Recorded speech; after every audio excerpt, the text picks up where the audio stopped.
We take you now to the RFS headquarters in Sydney, where Premier Berejiklian is giving an update on the bushfire crisis across New South Wales. Relief to have Princess Highway opened, which has literally allowed hundreds and thousands of people to leave the area. There is still a window there, and we're encouraging everybody that doesn't need to be on the south coast to please exit the area. There is a window there until tonight for people to get out, and we encourage them to do so. Please do not stay in the area unless you absolutely have to.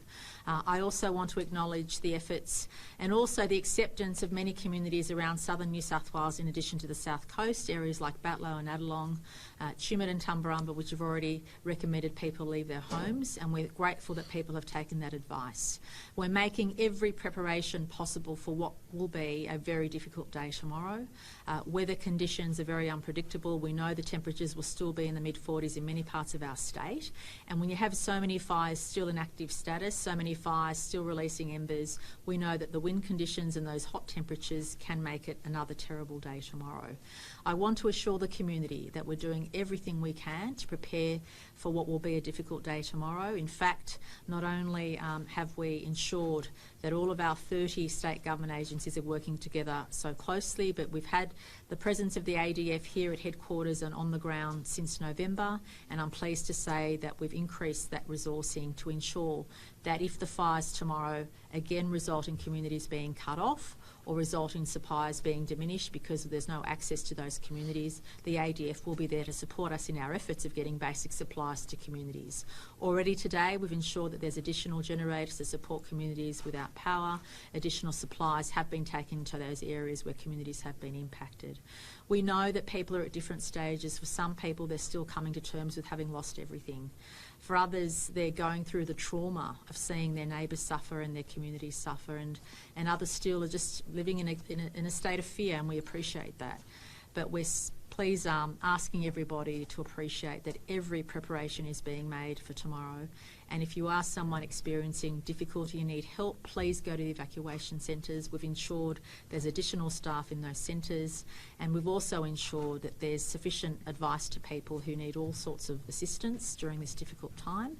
And in coming days, a focus of the government will be to ensure we have enough welfare support to support people from a mental health perspective, because I know that some people have experienced things and seen things they never thought they would in their lifetime, and we need to make sure that every level of support is being offered to those communities. Again, we ask people to use the 1800 RFS number if they want some assistance on how to get information. We appreciate, and I have had briefings that people in the telecommunications industry, both government and non-government, are working very closely to ensure that they address those issues around infrastructure and congestion around certain locations. But we encourage everybody to use the 1800 RFS number to get information about what they should do. As we heard yesterday and today, only ring 000 if you see a fire or if there's no fire truck in your street. Please make sure that if it's information you're seeking, that you contact the 1800 RFS number. I also want to thank everybody, including all media outlets, for getting information out. We know that for some isolated communities who might not have reception, they're relying on radio and other forms of communication, and we're grateful that everybody is getting the message out clearly, which is incredibly important. But again, I've been astounded by a number of things during this fire season. One is the amazing resilience of our firefighters. One is the level of coordination of all of our emergency services personnel, 30 agencies, and now federal agencies included in that, working closely together to make sure we have a coordinated response, and also upping the ante on our level of preparedness. And what I've also been completely humbled by is people opening up their homes to strangers, people supporting people in their communities they may not have met before or know before. And that's what our state's about. That's what Australia is about, supporting each other in times of need. And I just want to personally thank everybody, all the local heroes, some of whom will be recognised, some of whose names we'll never know. But thank you for opening your hearts and your homes to people who are really doing it tough. And it's a wonderful example to all of us. So I just want to thank you for your efforts. Deputy Commissioner. Good afternoon. As the Premier said, the state of readiness for New South Wales for these fires tomorrow can't be matched anywhere. We are ready as we can be. We've got 5 areas of concern. We put out maps before lunchtime of areas where we see that these fires would potentially impact, and they are shaded red, and then a shaded area outside of that, which is an ember zone, that potentially fires could also develop very quickly. Our clear advice to people is do not be in these areas. Plan to not be there. And what I would also say to you, we normally say early morning leave. That didn't occur on New Year's Eve. We were losing homes at 3:30 in the morning. So what we're saying to people is be out of those areas tonight. And we're just saying go somewhere that isn't in one of those areas. Go to an area that's been burnt out already. Go towards the beach areas. Make sure that you're not in that area when those winds come in tomorrow morning and the temperature starts elevating. These fires can move frighteningly quick, and we unfortunately were, as I say, we had homes being alight at that time, and we had people ringing 000 saying they were trapped already early morning, and that's not the way people want to be woken up. So we just need people to be safe. I guess the 5 areas of concern is the Shoalhaven region from Burrell Lake north to Nowra. We've got the south coast, then from Bateman's Bay down to the Victorian border. And then we've got that snowy valley area. We don't want to lose sight of those fires more inland. Tarcutta, southwest of Tumut, and then through Batlow and down to Tumbarumba. Also the snowy Monero area, Adamidami to Cooma, and then down to Jindabyne, Perisher. And then let's not also forget we've still got active fires in Sydney area. So the Greater Sydney area, we still have concerns with the Green Wattle fire. On the south of that fire, above Mittagong, that's still active fire. We've had breakout on that fire to the west of Penrith. Crews are confident of getting around it, but we're going to be concerned about that tomorrow and watching it closely. And also the Grosse Valley fire, where it came across the Grosse River from the Gospers Mountain fire that caused so much devastation earlier. That fire broke out. Crews again are getting that under control, but it will be a weak point and a vulnerable point that we'll be watching tomorrow very carefully. Apart from more than 3,000 firefighters that will be allocated to fires tomorrow, in 700 fire appliances, there'll be more than 650 extra firefighters in 150 fire appliances, both of fire rescue and RFS, staged strategically around the state in 18 locations. And they will be there ready for things to go wrong, and they'll be sent. Whichever one's nearest by, they'll be sent. The idea there is having a surge capacity to make sure we're ready to respond to whatever the day throws at us tomorrow. We've got additional helicopters online, so we're as ready as we possibly can be. I guess what I'm saying is we've done our part now. Now we need the community to do their part. And the community doing their part means being out of those areas, making sure you're not in a vulnerable spot. Where unfortunately, very likely, we will lose homes tomorrow. But we'll be very happy and we'll call it success if there's no lives lost. That is our single focus tomorrow. And we need the community to have that focus as well. And then obviously call for help when you need it. 000 life-threatening only. Great, thank you. Questions? Premier, the Prime Minister said earlier today that you declined federal assistance to evacuate people from the beaches using the ADF. Why was that? Look, we've accepted all assistance that we've needed, and in those relation to those operational matters, unlike other states like Victoria, we have a highway which allow people to leave safely. We have to look at what is the safest way for people to leave. I've not heard those comments. Prime Minister and I have been in constant contact today, and that's not actually accurate. It was in a story today. Yeah, but it doesn't mean it's accurate. So he didn't offer that assistance? Well, all I say is in relation to operational matters, we've accepted all the assistance we absolutely need. We'll continue to do so. But we also have to leave it to the experts to make those operational decisions. It shouldn't be for politicians to make decisions on how best for people to get out. This is where the experts come in. They give us the operational advice on what is the best way to have people leave. And as I said in my opening remarks, I'm extremely relieved that access to the Princess Highway has meant that everybody who wants to get out of the South Coast can. There's still a window for people to leave, and we encourage them to do so. If you don't need to be in the area, we encourage you to do so. But as Deputy Commissioner Rogers said, that window will close because, as we saw on New Year's Eve, we were starting to lose homes in the early hours of the morning. So the window is still there. We encourage people to use that window, and police and other emergency services personnel will assist in that process. but we also have to be very careful in managing communities safely, in making sure we provide the best and safest way for people to leave their evacuation points. Are you expecting the Duns Road fire and the Carlin fire to merge? I'm sorry, what was that? The Duns Road and Carolyn Are fire. you expecting them to merge with that big Ember attack area between the two of them? Yeah, that's the fire. Sorry, it's the fire near Tumut, you're saying? Yeah, those two. Yeah, so potentially, yes, they will. Just simply because of the embers, whether it's tomorrow or the next day, ultimately they will merge, and that fire basically has the same fire that left Albury, went down into Victoria, and now is going to burn back into New South Wales. So that will ultimately merge, and we'll have a fire front of something like 60 kilometres long. And so looking towards the Greater Sydney area, where are the main areas that focus for you tomorrow?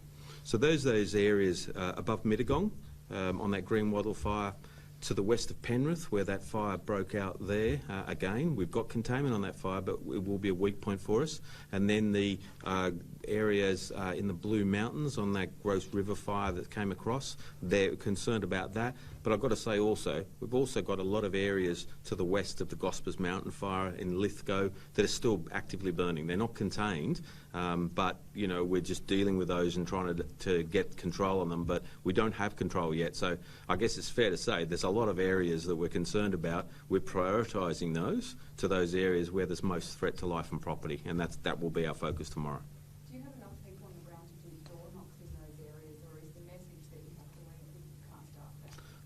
You're talking about in the red zones? Yeah. Well, I mean, we're obviously going out telling people this. We're doing, there's community meetings, I think, I've got to say, I don't think there's many community members in those areas that wouldn't be aware of what's going on. I'd be very surprised if there was. So I think the community is very well attuned to the risk down there. They're thirsty for information. They're constantly asking for more information. We're giving as much as we can, and I think the community, particularly with what's happened over New Year's Eve, is well ready for this information. And I've got to say, I think people are acting on it. Are you concerned that there'll be a situation, especially on the south coast again, where these fires create an environment where communities are cut off and they're short on food and short on water and short on fuel when they are already? Are you worried about that happening again? Well, it is, but through our arrangements, that's being considered. That's why the military are having additional supplies. There's extra generators. Did you want to talk any more on that, Gary? There's generators. Yeah. There's a whole load of the planning that's gone on in those areas to try and make sure that that's being considered. We understand that roads may be blocked. But I've got to say, those roads were open very quickly, and we don't have the tourists there now. That's the difference now. We had thousands and thousands of tourists in those areas, which put an incredible strain on those local shops. Those people are no longer there. It's mainly only residents now, so I don't think the same strain will be there. Is it the military that's been bringing in the food and the water and fuel? No, it hasn't been, but what the military are doing now is they're pre-positioning additional water, things like that, to make sure that if evac centres do get cut off, that they can readily bring those things into play and supplement what the state's already provided. Particularly the Greater Sydney area is a densely populated region. What do you have any warnings for people in this area tomorrow? Obviously on the predicted fire. If you're in the area, obviously, we've issued of a concern, then you should be really cleared. Just don't be there if that fire starts to move. Those fires are contained, so they're not running, they're not moving quickly, with the exception of the southern part of near Mittagong. That area is uncontained. We expect that fire to move. We're putting a lot of retardant on that fire to try and slow it tomorrow, but our strategy tomorrow with that fire is to lay retardant on it ahead of it, just to try and slow its progress so it doesn't get to places like Mittagong, and that's our strategy. But there is rural communities to the southern part of that fire that we believe will be impacted. We'll be talking to those communities, making sure they clearly understand the risk, but at the end of the day, that's our strategy tomorrow, is to try and minimise how far these fires run, knowing we can't put them out, and making sure then, once we get through tomorrow, then we start looking at containment. So how severe is that threat to people in this region, in the Greater Sydney region, particularly in Mittagong? Well, I guess it depends on whether the fire gets out. If the fire gets out, absolutely it's serious. It's very serious. And we could have fire into the Blue Mountains, Springwood, Wimmallee, if that fire does break out. We're obviously going to be watching it very closely and doing everything we can to stop that happening, but I can't guarantee that it won't happen because potentially it could. It's the same with the Green Wattle fire, which is to the west of Penrith. That fire could become quite active and burn quite quickly. But again, we're going to be watching it very closely. Do you have any indication as to how many people are opting to stay back down the south coast, and what you're advising those people to do in those communities? No, we don't know individuals because, look, people make a choice. We give them all the information. We've been very upfront. We've been very honest with people about the risk. But if people choose to stay, then that's on them. I guess what they have to do is they have to understand that if they choose to do that, do not expect that there's going to be a fire truck there if you ring. Make sure you understand that you're likely to be stuck there for some time. And the last thing you should do is suddenly change your mind at the last minute. We've unfortunately seen people caught in cars, and that's fatal. Being caught in a car is only minorly better. It's only a little bit better than being caught on foot. Cars are not safe places to be. And former Commissioner Mullins was on the radio this morning urging the PM to call in further Air Force help from places like Portugal, France, Spain. Would you agree with a call like that? Do you No. think that you guys are sufficiently resourced? Yes, I do. I've got to say we have the resources we want. We can't get, you can't, there's a limit to how many aircraft can safely operate over fire grounds. A lot of these fire grounds, we've had difficulty getting any aircraft when they've been very active. Through the national arrangements, we're looking at what we need and we're considering now other states are getting quite busy. We're thinking whether there's more resources being needed.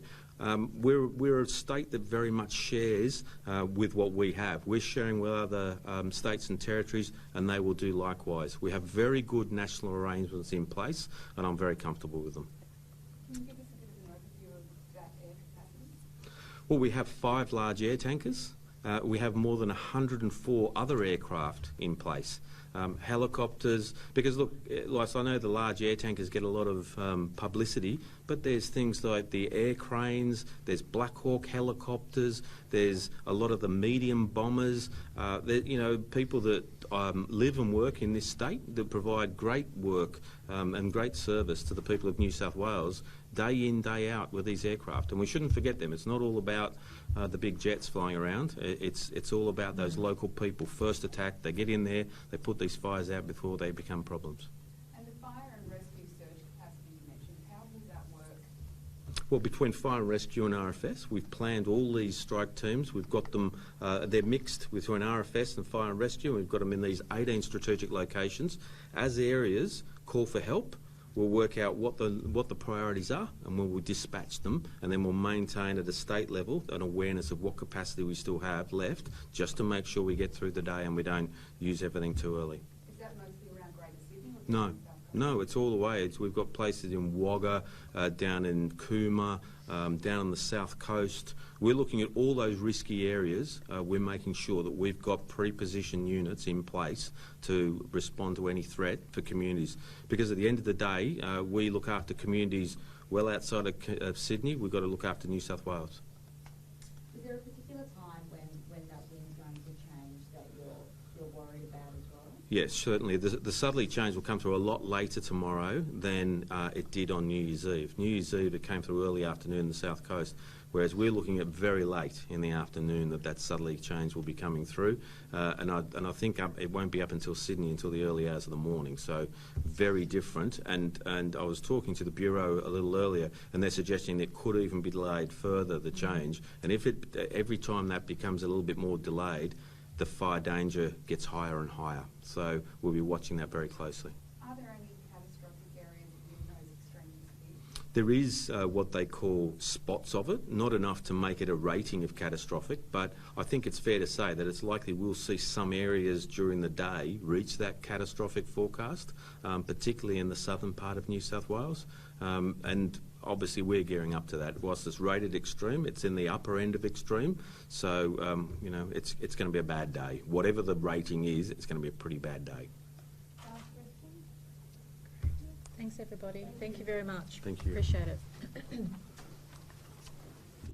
That was authorities at the RFS headquarters in Sydney giving us an update on the bushfire situation across New South Wales. They did praise volunteers and the community spirit that has come out of these bushfires, but they've urged all tourists on the south coast to get out while they can ahead of those worsening conditions tomorrow. For the latest weather forecasts, here's Samantha Chiari from Sky News Weather. Out-of-control bushfires are ravaging southeastern Australia. We have fires burning out of control in South Australia on Kangaroo Island, and the attention is shifting towards New South Wales and Victoria once again on Saturday. Now, this has been declared as our worst bushfire day so far this season. Scary to think in the wake of what we did see on Tuesday, with hundreds of homes gone and loss of life. Winds increasing, Canberra 42 degrees, Sydney 34. Now, the cool change won't be arriving for Victoria and New South Wales until the late afternoon and evening. For Queensland, it's hot as well, particularly through the inland regions of the state.